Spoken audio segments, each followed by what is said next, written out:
Le Grand Dialogue. Sigika Foba. Edouani Wamakara. Le Grand Dialogue, l'émission de débat du studio Tamani sur votre radio. Chenni Beri. Halud Mauni. Chenni Beri. Sigika Foba.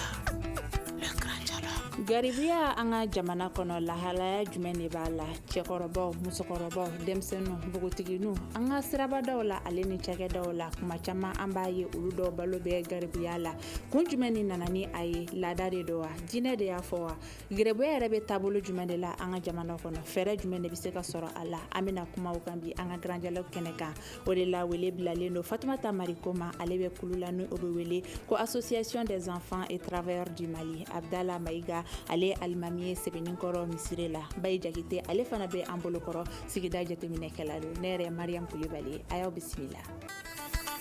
Le Grand Dialogue. Abdala an bɛna kuma fɔlɔ tɛnkun e la ni y'an ka jamana kɔnɔna yɛrɛ jateminɛ gɛrɛbuya an bɛ se k'a fɔ a sabu bɔra jumɛn de la laada don wa walima diinɛ don. أعوذ بالله من شر الشيطان اللعين الرجيم بسم الله الرحمن الرحيم والصلاة والسلام على رسول الله an bɛ tanga ɲini Allah subhanahu wa ta'ala fɛ ka bɔ shaitanɛ dangalen tɔɔrɔ ma o tɛmɛnen kɔfɛ an b'an ka baro in daminɛ ni Allah subhanahu wa ta'ala tɔgɔ ye balimamuso an b'i fo kosɛbɛ i ka ɲininkali a diyara an ye kosɛbɛ garibuya min filɛ nin ye garibuya in Ala yɛrɛ ka kɛ de don sabula danni na Allah subhanahu wa ta'ala ye mɔgɔw fusaya ni ɲɔgɔn ye sɔrɔ cogoya la wajibi don ni dɛsɛ fanga bonyana dɔw kan olu ka wuli ka setigiw tulo ma gɛn u bɛ se ka sɔrɔ k'u bolo cogoya min na nka a bɛ lahalaya min na an ka jamana kɔnɔ a kɛcogo ani lahalaya min b'a la an bɛ se ka dɔ fɔ o de kan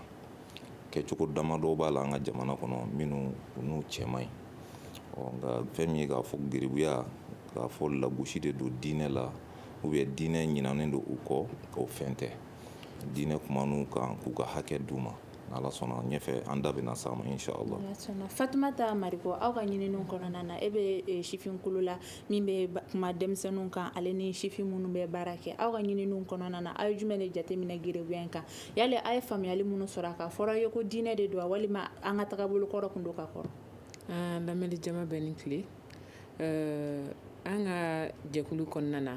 ani denmisɛnnin caman bɛ baara kɛ ɲɔgɔn fɛ an bɛ denmisɛnnin caman lamɛn notamment garibudenw ka ca a la kojugu o kɔnɔna na an n'u ka kuma ɲɔgɔn la caman b'a yira na dɛsɛ bonya kojugu du kɔnɔna na ne bɛ bɔ ka na dɔ ɲini ka se ka fa ni ba dɛmɛ so ka se k'an yɛrɛ dɛmɛ caman b'a ɲɛfɔ an ye n bɛ mori kalan na n bɛ bɔ n bɛna dɔɔni ɲini ka dɔɔni di karamɔgɔ ma caman b'o fɔ an ye caman yɛrɛ b'a fɔ an ye ni n ba de bɔra ɲɔgɔn fɛ a sigilen filɛ sira kɔfɛ ne bɛna mobili daw la n bɛ delili kɛ dɔw ni n kɔrɔmuso don caman bɛ ten tɔ o kulu saba kɔni an bɛ garibuden fɛn fɛn ye sisan n'u bɛ kuma u bɛ ɲɔgɔn sɔrɔ nin kulu saba in de kɔnɔna na ka caya. Monsieur Jakite e bɛ jateminɛ kɛ an ka sigida taabolo kan e yɛrɛ faamuyali jumɛn de sɔrɔ an ka garibuya in na e fɛ diinɛ don wa walima an ka taabolow de don. n b'aw fɔ a ka jɛmukan in na ka lamɛnnikɛla bɛɛ fɔ ale ni filalikɛla bɛɛ. n b'a fɛ ka faranfasiya dɔ don jɛmukan na parce que delilikɛla ale ni garibu u bɛ ɲɔgɔn da fɛ garibu ye arabukan de ye nka an y'a dɔn diinɛ mun sira la o ye Seko Amadu de ye au 19e siècle Seko Amadu de nana n'a ye a y'a dabɔ mun kama filadenw tellement que u fiyɛrilen don ni a kun ma fɛɛrɛ ɲini ka o fierté in b'u la fɛn bɛ ko la u tɛna na sɔn a ma donc filaden tɔ ka t'i jɔ a fadenkɛ in da la a ye ɲɛma ka n ka balo dumuni d'o ma n'a sera k'o kɛ a bɛ milité d'a ma a kun t'a ka tilera surafana ni daraka dɔrɔn de ɲini n'a y'o sɔrɔ ka ban dɔrɔn a bɛ segin ka na kalanyɔrɔ la donc o y'a garibuya différenciya ni saraka deli ye donc saraka deli a bɛ se k'a fɔ hadamadenya taabolo dɔ don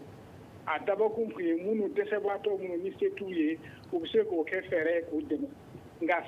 dɛsɛ de la laban de bɛ mɔgɔ bila a la parce que bamananw fɛ yen fɔlɔfɔlɔ u b'u kali n'i ye nin kɛ n ka saraka deli c'est pour montrer que fɛn mun don hali hadamadenya la c'est le dernier recours ko laban mun mɔgɔ b'a kɛ ne b'a sɔrɔ dɛsɛ se foyi t'i ye donc yɔrɔ dɔ la laada don a bɛ hadamadenya taabolo fɛ kabini lawale la yɔrɔ dɔ la a faranfasiya dɔ bɛ n'o ye garibuya ye o nana diinɛ de fɛ silamɛya diinɛ fɛ Seko Amadu fɛ yen nɔ o ye an ka analyse y'a la yanni an ka don kuma la. Abdala Mayiga, i ka kuma kunfɔlɔ la i ko an bɛ ka kɛcogo dɔw y'a la bi. Kɛcogo kura jumɛn de donna a la min ni diinɛ ta tɛ kelen ye? Alhamdulillah, kɛcogo kura min donna a la n'a ni diinɛ ta tɛ taa o de ye an bɛ minnu ye an ka circulation na bi. A ma fɔ u man ka jɔ yen nɔ ka delili kɛ mais i bɛ taa sɔrɔ sɛgɛsɛgɛliw bɔra jateminɛw caman kan ni ka nkalon tigɛ ka don a kɔnɔna na. O ye jumɛn ye? Dɔ bɛ se ka taa denmisɛnnin 2 minɛ minnu ka surun ɲɔgɔn na ka n'a fɔ ko filaniw o n'a ɲɔgɔnnaw. Bon o ye kɛcogo ye diinɛ bɛ min kɔn kosɛbɛ o tɛ bɛn. Na minnu bɛ gafew ta ka taa baarayɔrɔw la walima ka mɔgɔw kunbɛn circulation na k'a fɔ ko a degun bɛ u kan ko k'u dɛmɛ yala o fana bɛ jate geribuya sugu dɔ fɛ an ka jamana kɔnɔ? Bon a bɛ se ka jate geribuya fɛ nka ko wɛrɛ donna o fana senkɔrɔ o y'a to ɲumankɛlaw yɛrɛ y'u bolo ɲɔngiri parce que mɔgɔ caman b'o fana ta bi k'a kɛ ɲinini sira ye k'a sɔrɔ ko in yɛrɛ haju t'u la i n'a fɔ ka taa bobow ka sɛbɛn dilan o n'a ɲɔgɔnnaw ka taa dɛmɛ ɲini n'a ye ka sɔrɔ u tɛ bobo ye o n'a ɲɔgɔnna an y'a ka caman ye jamana in kɔnɔ yan. Bon a kɛra sababu ye sa mɔgɔw yɛrɛ y'u ɲɔngiri o dɛmɛ sugu ninnu kɛli la quoi. Fatumata Mariko, aw ka jateminɛw na kɛnɛ kan aw ye geribuya kɛcogo sugu jumɛnw de jateminɛ ka fara denmisɛnninw taw kan ale ni an bɛ wale minnu ye la sisan an ka dugu kɔnɔna na? An bɛ ka fɛn dɔ jateminɛ nin san damadɔ in kɔnɔna na. Fɔlɔ an tun bɛ denmisɛnninw ye u bɛ garibuya kɛ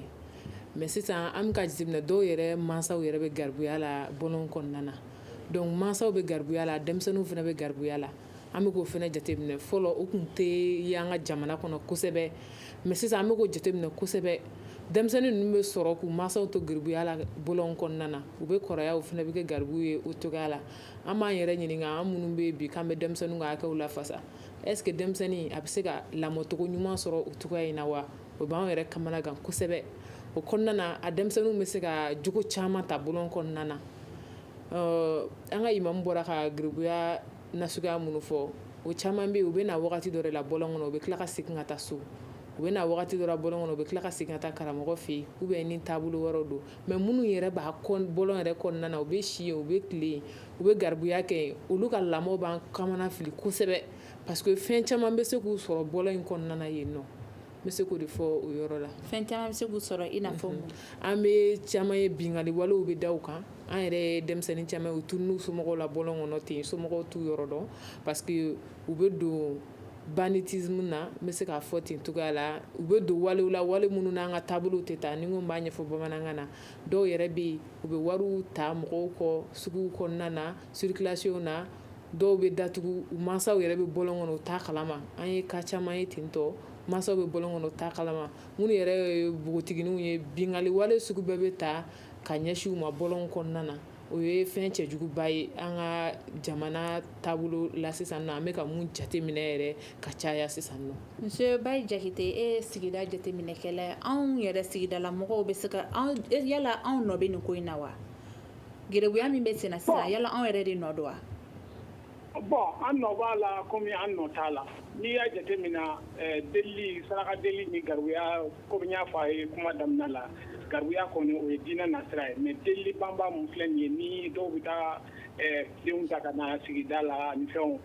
i b'a jira k'a fɔ duguba fɛn de don. On peut dire que la mendicité a le visage de la ville, les grandes villes. Duguba ɲɛda de b'a la. O kɔrɔ ye mun ye duguba de kɔnɔ mɔgɔ tɛ mɔgɔ dɔn donc i bɛ se k'i yɛrɛ permettre ka fɛn dɔw kɛ o de la i ye burusi kɔnɔ donc duguba fɛn dɔ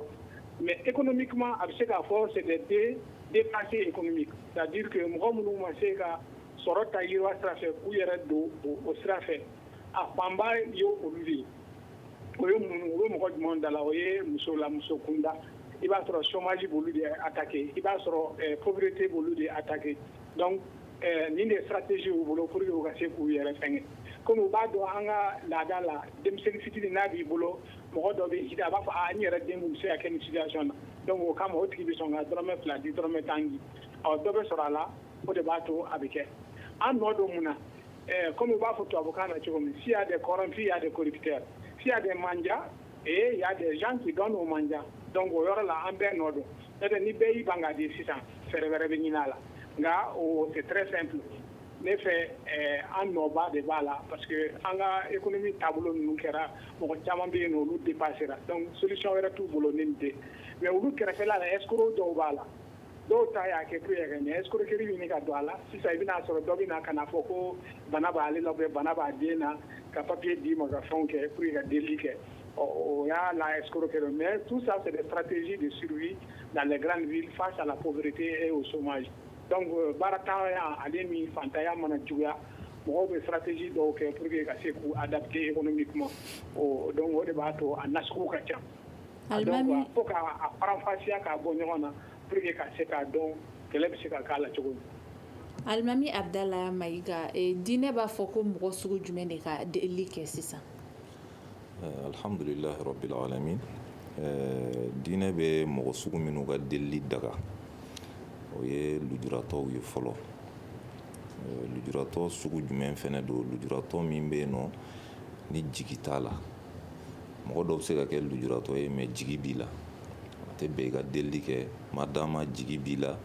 i jigilamɔgɔw fɛnɛ jɔra i jigi kɔrɔ. Donc o tigilamɔgɔ tɛ se ka delili kɛ. Mais lujuratɔ min bɛ yen misaliya la mɔgɔ min sen tigɛra ou bien a bolo tigɛra jigiya foyi t'a ye o ka delili o bɛ daga o yɛrɛ dɛmɛni fɛnɛ o bɛ daga sariya la wa n'i ye ɲuman kɛ o tigilamɔgɔ ye Allah subhanahu wa ta'ala b'a minɛ. O lujuratɔ sugu ninnu minnu bɛ yen ni jigi t'u la olu ka delili o bɛ bɛn wa u dɛmɛni fɛnɛ o wajibiyalen don silamɛya yɛrɛ la. Nka ɲɛ bɛ tagabolo kura min na sisan an ka jamana kɔnɔ e yɛrɛ mun faamuya o ko la? I n'a fɔ an balimakɛ bɔra k'a fɔ cogo min taabolo kura min bɛ yen sisan ni baarabaliya n'o ɲɔɲɛna jamana kɔnɔ ko caman bɛna don a kɔrɔ. I b'a ye dɔw bɛ se k'a yɛrɛ kɛ lujuratɔ ye k'a sɔrɔ lujuratɔ tɛ, k'a kɛ baara t'a bolo o n'a ɲɔgɔnnaw. Bon escroqueries fɛnɛ donn'a la. Bon olu bɛ mɔgɔw nɛgɛbɔ quoi. Maanaam o tɛ ko yɛrɛ laɲini ye. Laɲini bɛ lujuratɔw de nɔfɛ. Bon taabolo kura min b'a la sisan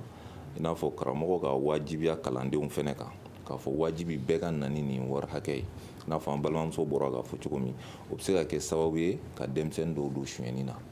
parce que busan yirali la k'a fɔ ko n'i ma na ni nin hakɛ ye ɲangini dɔ bɛ o bɛ da i kan denmisɛnnin dun bɛ siran. I bɛ taa sɔrɔ a fa n'a ba taara di karamɔgɔ de ma o k'a kalan a dɔw yɛrɛ la karamɔgɔ bɛ sara kalo la mais n'i taara nin wajibiya denmisɛnnin ka wajibi a ka nafolo ɲini ka na a bɛ kɛ tiɲɛni ye. Nin bɛ se ka kɛ sababu ye u bɛ taa walifɛn ta sabula a b'a dɔn n'a ni wari ma na busan de b'a ɲɛ yen nɔ. Donc ninnu fɛnɛ kɔnnen don nin tɛ silamɛya ka laɲini ye.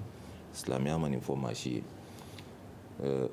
Fulakaramɔgɔw de nana ni nin delili sugu ninnu ye Mali kɔnɔ fɔlɔ fɔlɔ. Delili in kun bɛ kɛ ka mun de ɲini? A bɛ taa kalandenw bɛ taa u bɛ ɲɔ ɲini u bɛ dumuni ɲini ka n'a di karamɔgɔ ma n'u ye min sɔrɔ u bɛ n'a di karamɔgɔ ma. Mais an bɛ duguba de kɔnɔ bi karamɔgɔw yɛrɛ mago tɛ ɲɔ la bilen bɛɛ ko wari. Donc ni kalandenw bɔra u bɛ wariko in de ɲɛ f'u ɲɛna kosɛbɛ. Bon yɔrɔ fɛnɛ an b'o wele lase karamɔgɔw ma. Yala kalandenw yɛrɛ bɛ kalan ma sɔrɔ k'u to delili in na wa? Bon a ka gɛlɛn sabula an bɔra ka nukuta min fɔ point min fɔ sisan en tant que o bɛ yen nɔ kalanden tɛ se ka kalan kɛ o k'a fɔ bɛɛ ka na ni kɛmɛ kɛmɛ ye mɔgɔw garizigɛ tɛ kelen don bɛɛ fɛnɛ tɛ sɔn ni don ye. Donc n'i bɔra n'i ma se ka kɛmɛ sɔrɔ don min na i b'a kɛ cogo di? I ni kɛmɛ in sɔrɔli hami de bɛ segin ka na kalan tɛ se ka don. Wa karamɔgɔw bɛ yen fɛnɛ n'u ma nana ye u b'u bɔgɔ. Vraiment o ye fɛn ye an b'o adressé denmisɛnnin kalannaw na o tɛ ɲuman ye ko in kɔnɔ.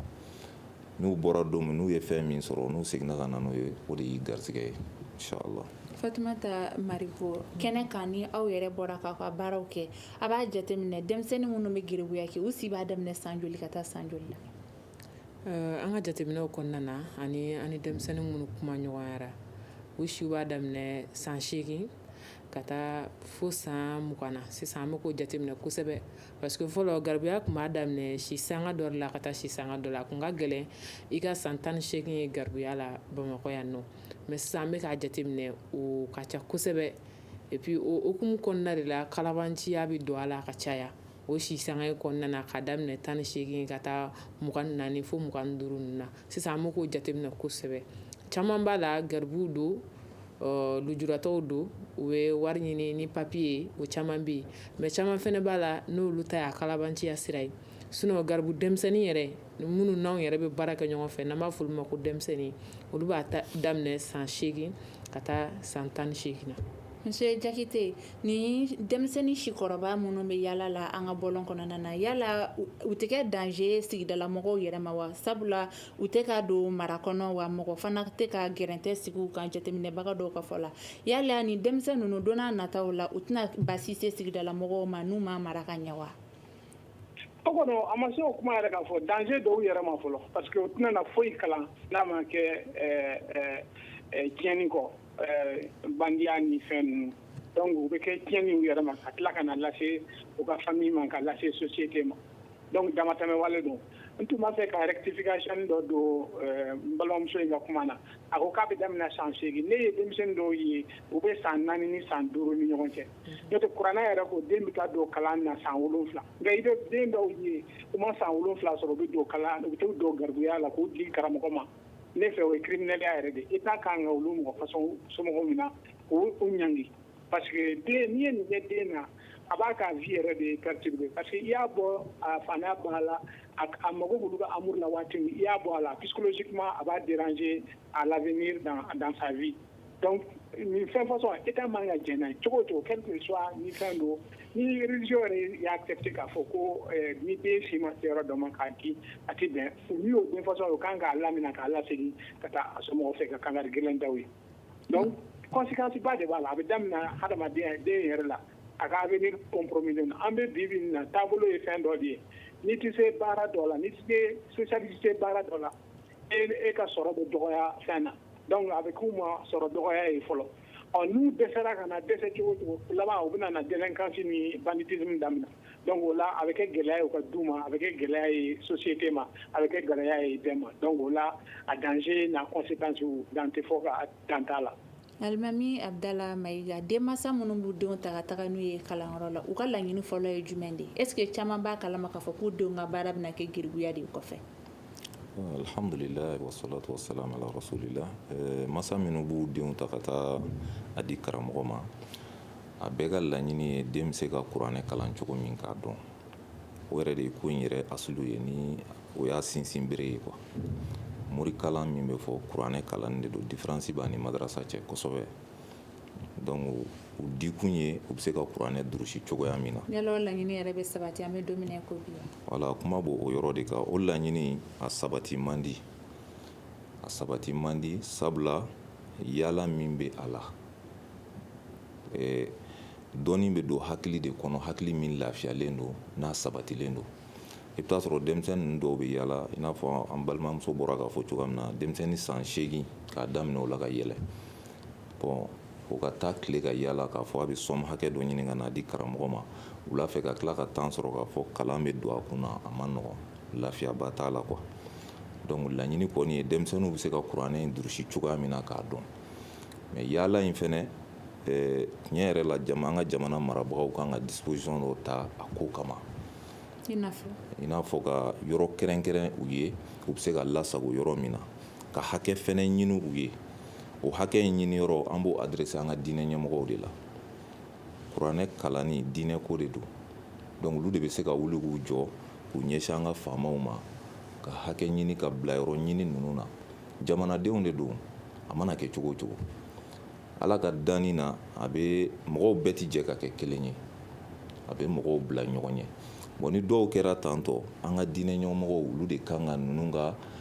hakɛ ɲini k'a di u ma karamɔgɔ minnu b'u kalan u bɛ se ka wele o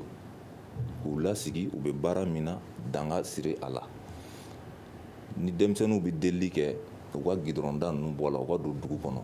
ne bolo ni ko in taara n'o système fɛnɛ ye lafiya bɛ don a la kosɛbɛ u ka t'u jɔ bulondaw la ko in daminɛna ten de mais ka taa kɛ bolimafɛntigiw yɛrɛ tɛ se ka boli u bolo fɛn ni fɛnw na a ma nɔgɔn quoi a dɔw la hinɛ bɛ mɔgɔ minɛ kosɛbɛ kosɛbɛ inshallah. Fatumata Mariko alimami kumana sisan hakɛ kan ni denmisɛnnin minnu bɛ bɔlɔn kɔnɔ gɛrɛbuya la mun de b'u jɛ u ka hakɛw la sisan an bɛ se k'a fɔ hakɛ yɛrɛ est ce que ni denmisɛnninw yɛrɛ u b'u ka hakɛw bénéficier k'u to hali bɔlɔn kɔnɔna na a ka gɛlɛn kosɛbɛ parce que hakɛ fɔlɔfɔlɔ yɛrɛ ye denmisɛnnin ka taa école la o ye an bɛ si sanga mun kɔnɔna na denmisɛnnin place yɛrɛ école ye fɔlɔ ekɔli muru kalan b'a la an ka tubabu kalan b'a la alimami bɔra ka kuma dɔ fɔ ka denmisɛnnin to bɔlɔn kɔnɔ ala ka kalan tɛ basigi donc o kɔnɔna na denmisɛnninw bɛ bɔlɔn kɔnɔ n bɛ se k'a fɔ u ka hakɛw labatonen tɛ surtout et puis ko sugu bɛɛ bɛ se k'u sɔrɔ bɔlɔn kɔnɔna na an ka jamana bɛ phase dɔ la n'an b'a fɔ o ma ko insécurité a ka bon duguba kɔnɔ cogo min na a bɛ dugu wɛrɛw la ten tɔ donc o denmisɛnnin ninnu bɛ se ka fɛn bɛɛ sɔrɔ k'u to bɔlɔn ninnu kɔnɔna na bingali wale sugu bɛɛ trafic d'enfant denmisɛnnin tunu o bɛɛ bɛ an ka jamana kɔnɔna na o misali dɔw b'i bolo o misali ba tɛ n bolo ten kosɛbɛ mais a tɛ tɛmɛ san 1 ni kalo 6 ɲɔgɔnna kan an ye denmisɛnnin dɔ ka tununi ko kuma requête sɔrɔ an ka association na an y'an sen don k'a bolo don k'a ɲini jusqu'à maintenant an bɛ se k'a fɔ an ma information sɔrɔ k'a yira fɔlɔ donc o exemple kelen-kelenninw bɛ yen nɔ donc o bɛɛ b'a yira an kan k'an janto nin denmisɛnnin ninnu na an bɛ se ka système ɲini cogo di u bɛ se ka kalan hali ni delili bɛ kɛ a bɛ kɛ lakana kɔnɔna na cogoya min na parce que hakɛ ko kuma kɔni t'a la n'u banana an bɛ garibuden cɛ mais u bananen bɛ kɛ fo jeli bɛ commencer k'a bɛ juguya ka se niveau dɔ ma mais soin foyi t'a la a bɛ tile fiɲɛ na ten tɔ protection foyi t'u ye dɔw bɛ bana i b'u dalen ye u bɛ wuli u bɛ tila ka taa delili la u ka se ka taa ni dɔ ye so dɔrɔn n bɛ se k'a fɔ an ka jɛkulu y'a kɛ 12 fɛn fɛn ta denmisɛnnin ninnu ye a kɛ 12 n'an bɔra bi bolon kɔnɔna na an t'a kelen labatonen donc a ka gɛlɛn k'i bɛ hakɛ ko kuma fɔ denmisɛnnin ninnu ka ko la parce que u ka hakɛw labatonen tɛ. Monsieur Jakite, sigidala mɔgɔw ale ni jamana ɲɛmɔgɔw kan ka fɛɛrɛ ni dabali jumɛn ni tigɛ walasa ni denmisɛnnin ninnu bɛ se k'u ka kuranɛ kalan kɛ k'a sɔrɔ u ka hakɛw labatolen don. Bon, état de jɔyɔrɔba de bɛ nin na a kan ka travail pédagogique dɔ kɛ fɔlɔ k'a yira fo bɛɛ ka sabati k'a fɔ den kɔni marayɔrɔ tɛ sira ye den tɛ se ka labila sira la diinɛ m'a lada foyi m'a fɔ donc ni a bɛnkan kɛra o kan u bɛ sɔrɔ ka sariya de ta min b'a interdit ko denmisɛnnin ka garibuya kɛ quel que soit le motif ka fɛngɛ jamana caman bɛ yen nɔ a bɛ se k'a fɔ an tun bɛ ɲɛ ni silamɛya ye olu y'a décision ta Maroc filan kɔrɔ ye nin ye Algérie filan kɔrɔ yan nɔ c'est formellement interdit policiers bɛ tugu kɔ n'u y'u minɛ olu o karamɔgɔw o somɔgɔw bɛɛ bɛ kungo sɔrɔ a la donc denmisɛnninw ta kɔni o kan ka légiférer yɛrɛ de k'a bɔ a ma o ye olu ta ye maintenant dɛsɛbaatɔ dɔw fana bɛ yen nɔ centre d'accueil dɔ kan ka kɛ yen nɔ a bɛ fɔ o ma centre d'orientation et d'accompagnement donc n'u nana u b'a lajɛ yɔrɔ façon tɛ kelen ye minnu bɛ se ka dɛmɛ k'u insérer baara dɔw la u bɛ se ka baara dɔw kɛ u bɛ se k'u dɛmɛ o fɛ donc minnu ni vraiment se t'u ye u tɛ se ka foyi kɛ a bɛ wajibiya état de kan a ka fɛn ta foroba nafolo la u dɛmɛ o fana bɛ kɛ jamana wɛrɛw la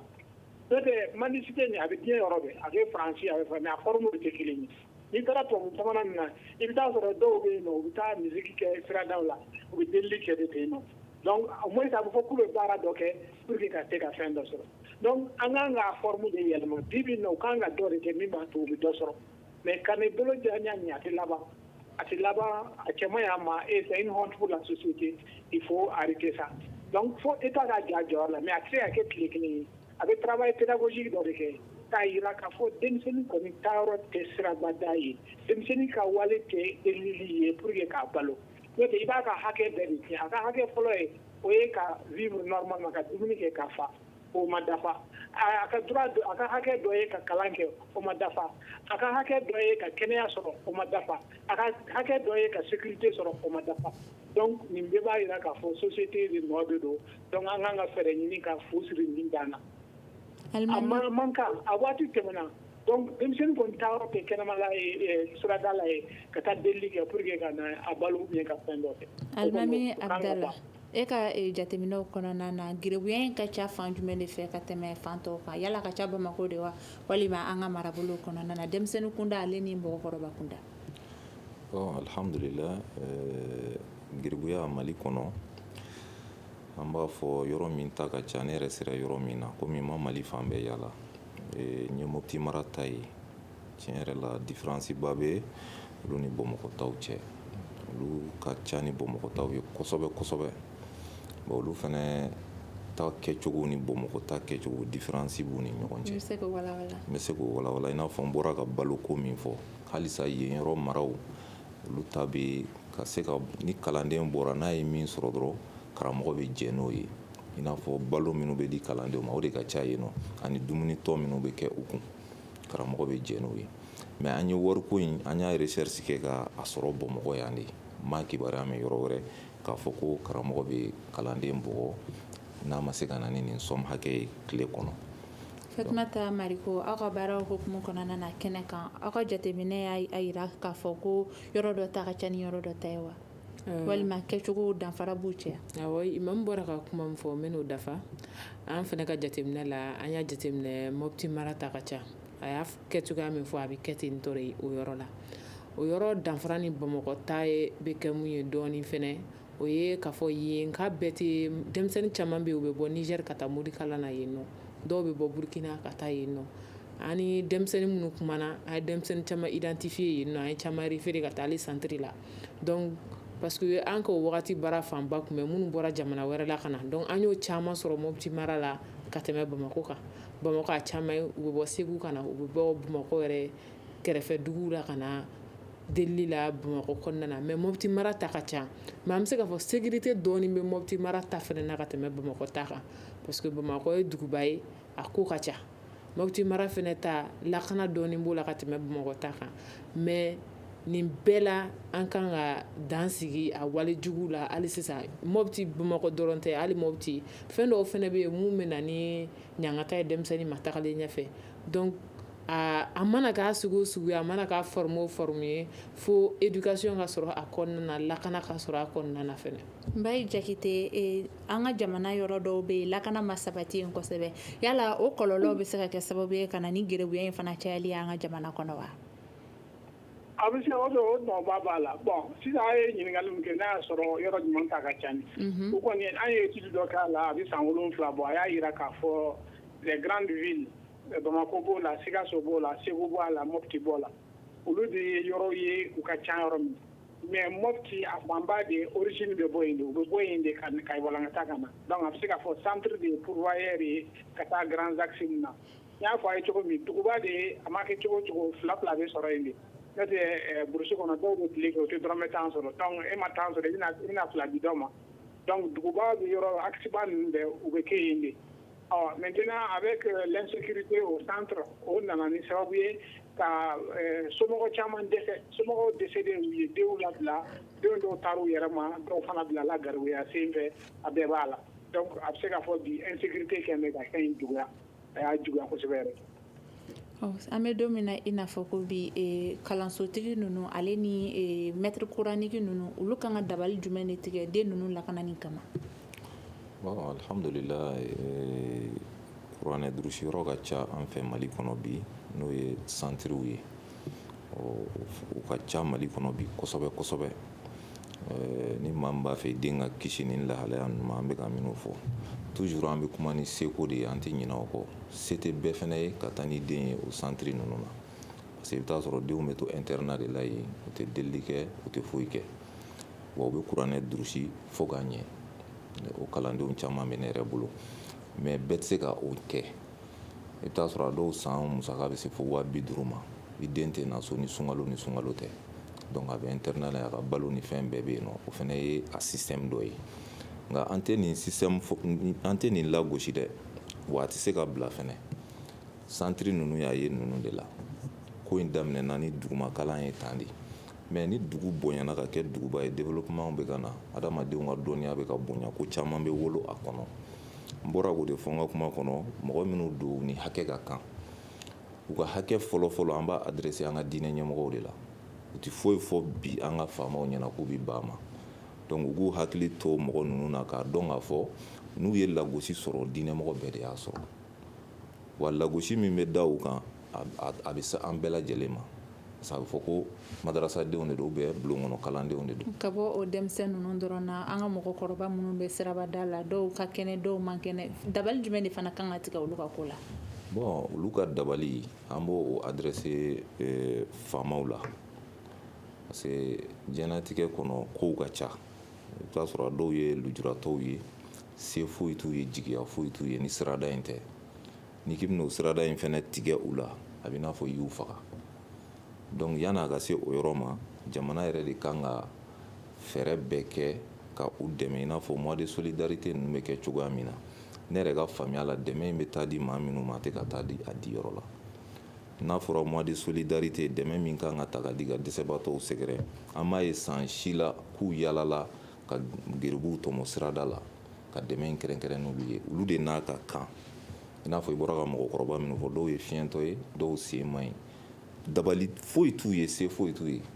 donc ni dɛmɛ bɛ kɛ jamana kunda ninnu de kan ka dɛmɛ a hɛrɛ yɛrɛ bɛ se jamana ma. Fatumata Mariko, aw ka kulu kɔnɔna na aw ye proposition jumɛn de labɛn k'o di jamana ɲɛmɔgɔw ma cogo min na dɔ bɛ se ka bɔ ni gerebuya wale kɛkojuguya min bɛ se n'an ka jamana kɔnɔ dɔ bɛ se ka bɔ o la cogo min na. An ka baara caman na an bɛ to ka damakasi kɛ jamana ɲɛmɔgɔw ye u ka se ka nin denmisɛnnin ninnu dɛmɛ cogoya min na parce que o damakasi ninnu kɔnɔna na an kumana ko caman kan an bɛ se k'a fɔ baro kɔnɔna na an yɛrɛ da sera centre d'orientation ma ka se k'o centrew cari kosɛbɛ denmisɛnnin ninnu ka se ka kunnafoniya sɔrɔ u b'u yɛrɛ lakana cogo min na bɔlɔn kɔnɔna na ka kumaɲɔgɔnya fɛnɛ tɛmɛ ani madarasa karamɔgɔw cɛ u ka se ka denmisɛnnin ninnu lakana u ka kalan ninnu kɔnɔna na cogoya min na denmansa caman fɛnɛ bɛ dɛsɛ bolo u bɛ denw bila ka taa bɔlɔn kɔnɔna na garibuya la ka se ka solution fɛnɛ ɲini olu ye i b'a fɔ imamu y'a fɔ cogo min na an ka journée de solidarité ninnu ka se ka dɛmɛ ninnu lase a kan ka ni minnu ye u ka se ka fɛn wɛrɛw kɛ mun tɛ siraba kan delili ye parce que siraba kan delili de ko laban ta tɛ wagati na ko don a bɛ se yɔrɔ dɔ la a tɛ se ka laban dede a kɛ man di ka mɔgɔ ka balo sinsin donc don bɛɛ tɛ garizigɛ ye don bɛɛ tɛ k'i bɛ wari sɔrɔ don min na donc ka se ka fɛn ɲini ni denmisɛnnin ninnu ye u bɛ se ka kalan cogoya min na kalan kɔfɛ u bɛ se ka fɛn kɛ mun bɛ se ka somɔgɔw fɛnɛ dɛmɛ o kɔnɔna na a ka gɛlɛn mais a bɛ se ka kɛ fɛn gɛlɛnman don mais ni jamana ɲɛmɔgɔw n'u y'u engagé a kama ani diinɛ ɲɛmɔgɔw parce que nin ko in si tɛ taa diinɛ ɲɛmɔgɔw kɔ a lawulila kalan de kama kalan kɔnɔna na ko wɛrɛw bɛ se ka bɔ a la dɔw ta tɛ kalan ye mais a caman bi an bɛ se ka fɔ kalan sen b'a la olu minnu ta ye kalan ye olu bɛ se ka dɔ ninnu mɔgɔ minnu fana ta tɛ kalan ye olu fana bɛ se ka dɛmɛ don olu ma o hukumu kɔnɔna na donc a tɛ taa fo bɛɛ k'i yɛrɛ engagé jamana ɲɛmɔgɔw dɔrɔn tɛ den somɔgɔw b'a la an minnu fana a bɛ fɔ an minnu fana ma ko denmisɛnninw ka hakɛw lafasabaga an fana ka an cɛsiri hali sisan ka se ka dɛmɛ don ni denmisɛnninw ma aw minnu fana ye presse ye halisa ka kunnafoniyaw cari parce que fɛn caman bɛ kɛ denmisɛnnin ninnu na bɔlɔn kɔnɔ n bɛ se k'a fɔ u yɛrɛ t'u ka hakɛw dɔn wa mɔgɔ minnu b'a k'u la fɛnɛ u t'a dɔn ko hakɛ bɛ nin denmisɛnnin ninnu fɛnɛ ye. Monsieur Bayi Jakite, fɛɛrɛ jumɛn de bɛ se ka sigi sen kan ka bɔ denmisɛnnin ninnu yɛrɛ ta yɔrɔ mɔgɔkɔrɔba minnu bɛ an ka sirabada la bi parce que débat kɔnɔna na n y'a faamu k'a y'a fɔ hɔn in kuma bɛɛ o tɛ laban dabali jumɛn de bɛ se ka tigɛ ni mɔgɔkɔrɔba ninnu ye minnu bɛ an ka sirabada la u ka se ka u yɛrɛ ta ka dɔgɔ u yɛrɛ ka bɔ sirabada in kɔnɔna na. Bon, maakɔrɔba ninnu ta n y'a fɔ a ye cogo min c'est des fɛn mɔgɔ minnu économiquement olu kɔni dépassé non olu t'a fanba ye o de ye donc o yɔrɔ la état de jɔyɔrɔba b'o la bien communauté société de jɔyɔrɔba b'o la o bɛ se ka mun kɛ ne y'a fɔ n k'an bɛ se ka centre d'orientation and d'accompagnement kɛ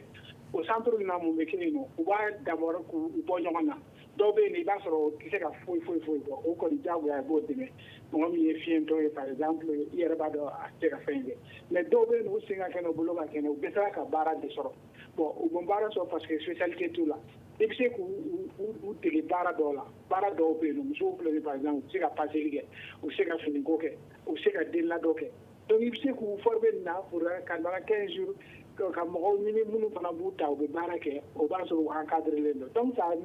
nécessite un encadrement o ye olu ta ye donc fo état de ka jɔ a jɔyɔrɔ la mais état tɛ mɔgɔ wɛrɛ an yɛrɛ de don donc il faut que toute la société contribue à cela o bɛ se ka kɛ maakɔrɔba ninnu ta ye ka dɛmɛba kɛ min ye garibuden ninnu ye dugu dɔw fɔlɔla ka fɛɛrɛ sɔrɔ a la Tombouctou par exemple ne ye ONG dɔ ye olu bɛ ka dugumakalan bɔra a la sisan u b'u sigi ban kan u ye ban dilan u ye u bɛ kalan k'o la dumuni bɛ tobi u bɛ to yen nɔ donc du coup u ka kɛnɛma taali bɛ ɲini ka dɔgɔya donc ni société sɔnna hali olu fɛɛrɛ bɛ se ka sɔrɔ a la ka interdit désormais u tɛ delili kɛ u bɛ dumuni min ɲini dumuni bɛ d'u ma centre dɔ la u bɛ se ka dumuni kɛ yɔrɔ min ne fɛ o bɛɛ ye fɛɛrɛ dɔw ye. ne ni denmisɛn ninnu ma kalan monsieur Jakite u ma don baara fana na yali a kɔlɔlɔ tɛ se an ka jamana yɛrɛ ma cɛbaw de don don n'a nataw la ni musobaw minnu kan ka u sen don jamana ka yiriwa sabatili la nka u ka denmisɛnniya kɔnɔna na woloma don baara la u ma don kalan na yala don n'a nataw la jamana yɛrɛ kɔnɔ fɔlɔ a kɔlɔlɔ tɛ se an ma wa bon ni an da sera o kuma ma n ko a kɔlɔlɔ bɛ daminɛ u yɛrɛ de la fɔlɔ hadamaden i ka jamana bɛ baara kɛ ni minɛn mun ye ni e ma k'o dɔnbaga ye u b'a boso i ɲɛna donc individuellement ils sont effacés ils sont effacés donc a conséquence b'u kan maintenant min ye jamana yɛrɛ a conséquence b'a kan parce que n'u nana kɛ n'u ye sira bila ka taa délinquance sira fɛ ou bien banditisme fɛ a kɔlɔlɔ bɛ se u ka du ma a kɔlɔlɔ bɛ se jamana ma a kɔlɔlɔ bɛ se société bɛɛ ma donc kɔlɔlɔ juguba de don bɛɛ de ma min vraiment mɔgɔ an bɛɛ kan ka wuli k'an jɔ mun b'a to denmisɛnnin ninnu kɔni ta fɛɛrɛ ka sɔrɔ la f'u ka sɛrɛ o dan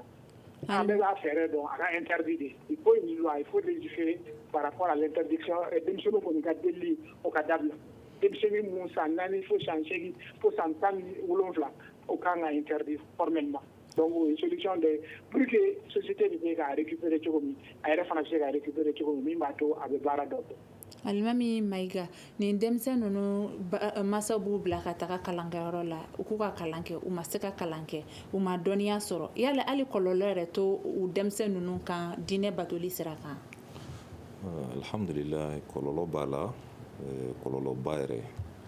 sabula kalan in de ye laɲini yɛrɛ fɔlɔfɔlɔ ye kalan in de ka bon ka tɛmɛ hali delili yɛrɛ kan i bɛ taa sɔrɔ masa minnu bɛ taa n'u denw ye hakɛ bɛ u ni karamɔgɔ cɛ madama masaw bɛ k'o hakɛ in bɔ a sira fɛ a tɛ bɛn kalandenw fana ka hakɛ ye min ye n'o ye dɔnni sɔrɔli ye o ka bɔsi u la n'o tɛ a bɛ kɛ tiɲɛni ye u ma u ka avenir la kosɛbɛ kosɛbɛ sabula dɔw bɛ kɔrɔbaya i bɛ taa sɔrɔ laɲini yɛrɛ ye min ye o tɛ sɔrɔ wala laɲini ye min ye o tɛ sɔrɔ a bɛ kɛ kɔlɔlɔ ye u ma don n'a nataw la. Monsieur Jakite jateminɛw la dɔw y'a yira k'a fɔ ko gerebu cayalen don sisan mun de nalen don n'u cayali yɛrɛ sisan an ka jamana kɔnɔ bon n y'o de f'i ye fantanya de tɔ juguyara i yɛrɛ b'a dɔn an bɛ san 8 bɔ an bɛ ka san 9 bɔ crise de b'an fɛ yen nɔ crise 3 de bɛ jamana in kɔnɔ crise politique bɛ yen nɔ crise alimentaire bɛ yen nɔ ani ni crise sécuritaire bɛ yen nɔ donc ni crise 3 ninnu bɛɛ nana kɛ sababu ye ka fantanya walankata ka fantanya juguya duw kɔnɔ ni fɛnw na donc bɛɛ bɛ boli ka taa yɔrɔ jumɛn dɔrɔmɛ 2 bɛ sɔrɔ yɔrɔ min o bɛɛ bɛ taa yen nɔ o de b'a to duguba kɔnɔ sisan delilikɛla cayara façon bɛɛ cayara chômage sen b'a la pauvreté sen b'a la mais surtout an ka jamana ninnu a bɛ se k'a fɔ industrie t'an fɛ yen nɔ industrie de bɛ mɔgɔ caman fɛn absorber ni industrie tɛ yen nɔ donc u tɛna na baara sɔrɔ donc o b'a juguya fantanya mana warakata o de b'a to mɔgɔw bɛ plan B minnu kɛ delili b'o o de sira fɛ o de y'a to a warakatalen bɛ an ka duguba ninnu kɔnɔ donc n y'a fɔ n ko bi mendicité n'i ko mendicité duguba de don a bɛ duguba ɲɛda de jira sabula yen de a bɛ se ka jateminɛ ko 2 bɛ sɔrɔ yen nɔ dɔrɔmɛ 1 bɛ sɔrɔ yen nɔ donc bɛɛ bɛ na yen nɔ bɛɛ bɛ stratégie dɔw kɛ min b'a to i bɛ se ka dɔ sɔrɔ o de bɛ ka na ni a cayalen a catégorisation ye duguba kɔnɔ. ni yɛrɛ bɛ ɲɛda sugu jumɛn de di an ka jamana ma mɔgɔw b'a fɔ ko n'i taara jamana caman na i tɛ gerebu warankatalen ta an ka sirabadaw sanfɛ Fatumata Mariko e fɛ nin bɛ est ce que a bɛ ɲɛda ɲuman di an ka jamana ma a tɛ ɲɛda ɲuman d'a ma parce que jamana yɛrɛ ka laɲini ye jamana kɔnɔ denmisɛnnin minnu bɛ yen nɔ parce que olu ye siniɲɛsigi ye olu ye jamana tabaga ye olu ka se ka lamɔ yɔrɔ ɲuman na u ka se ka kalan ɲuman sɔrɔ u ka se ka kɛ mɔgɔkɔrɔba ɲumanw ye don nataw la donc an b'a jateminɛ denmisɛnnin bɛ bɔlɔn kɔnɔ o ka ca kojugu n'an ko k'an b'a tabi a ka ca yɛrɛ a b'a hakɛ dɔn a ka kulu kɔnɔna na an t'a hakɛ dɔn parce que an ma a expérience kɛ fɔlɔ k'u jate mais an ka jateminɛw la a ka ca kojugu minnu bɛ se an ma ou bien an yɛrɛ bɛ se minnu ma an ka programme kɔnɔna la o de hakɛ b'an bolo mais an t'a bɛɛ hakɛ dɔn donc n'an y'a jateminɛ olu denmisɛnninw bi n'u kalanna u ka dɔnniya ɲɛnama sɔrɔ u ka lamɔ ɲuman sɔrɔ olu bɛ se ka kɛ jamana ma siniɲɛsigi ye n'an dun y'a jateminɛ bi k'a fɔ ko denmisɛnninw bɛ bɔlɔn fɛ don nata la a bɛ gɛlɛya kojugu an b'a yɛrɛ ɲininka n'u kɔrɔyara u bɛna kɛ mun ye an yɛrɛ ɲɛ bɛ insécurité bonya kojugu la jamana kɔnɔ an ɲɛ b'a la fɛnɛ denmisɛnnin caman bɛ yen u bɛ kɔrɔya bɔlɔn kɔnɔ f'u bɛ kɛ bandiw ye olu laban ye mun ye donc a bɛ questionnement di an yɛrɛ ma an minnu ye chance sɔrɔ bi ka don jɛkulu la minnu n'an bɛ se ka denmisɛnnin wɛrɛw ka kuma fɔ donc bɛɛ de ka baara ye nin ye ni i y'a ye mɔgɔ wɛrɛ bɛ n'i dɛmɛ an b'a ye bi projet dɔ bɛ na Mali kɔnɔna na ka na maliyɛnw yɛrɛ dɛmɛ an ka denmisɛnninw ka lamɔ la ou bien minnu bɛ siraba kan ka se k'u dɛmɛ ka k'u bila condition na u bɛ se ka information sɔrɔ yɔrɔ min na alors que o man kan an minnu bɛ Mali kɔnɔ ni an ɲɛ bɛ denmisɛnninw na don o don an bɛɛ bɛ tɛmɛ o la